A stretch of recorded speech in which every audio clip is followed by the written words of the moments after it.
Instead of letting an indigenous community celebrate the new year, the Armed Forces of the Philippines bombed the civilian population of Barangay Cabacao in the town of Abra de Ilog in the province of Occidental Mindoro on January 1st. Around 1,200 members of the Armed Forces of the Philippines entered the community and began shelling their foothills. 4 attack helicopters also launched strafing operations on the community. At least 12 bombs were dropped. At least 4 people were killed, including 3 children from the Mangyan Iraya indigenous peoples, while their mother was injured. Additionally, a student from the pamantasan ng lungsod ng Maynila, Jerlyn Doidora, was also killed while trying to flee the scene. She was in the area researching the conditions of peasant communities and trying to understand why some would join the armed struggle. Alongside her doing this research was Chantal Anicoche, a Filipino-American student from the University of Maryland, Baltimore County, who was reportedly hit and went missing. According to the local government unit, 769 individuals from 188 families were forced to evacuate. The Armed Forces of the Philippines claims that there was an armed encounter against the Revolutionary New People's Army in the area.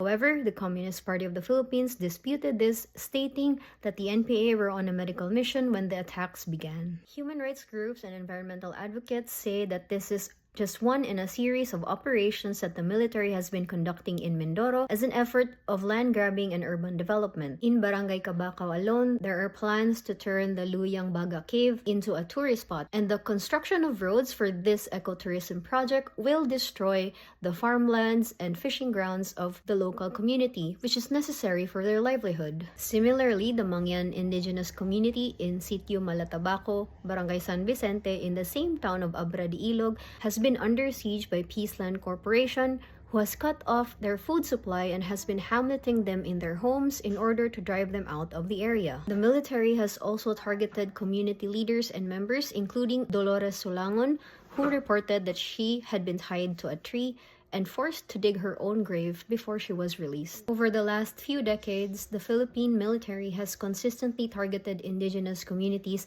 to make way for corporations and other corporate interests. As usual, I will put up keywords on the screen so you can look up this story yourself.